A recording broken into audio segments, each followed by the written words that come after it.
ದಿಕ್ಕು ದಿಕ್ಕಲಿ ಭಾವಬಂಧನ, ಹರಿವ ನೀರೆಲ್ಲ ವೇದ ವಾಚನ, ಸುತ್ತ ಗಾಳಿಯಲ್ಲಿ ಶಾಂತಿ ಚಿಂತನ,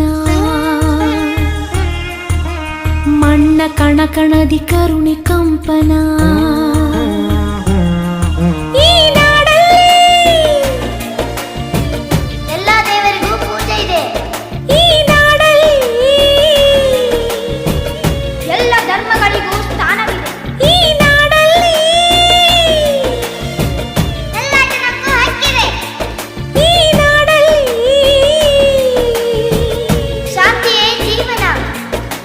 ನಕ್ಸಲಿ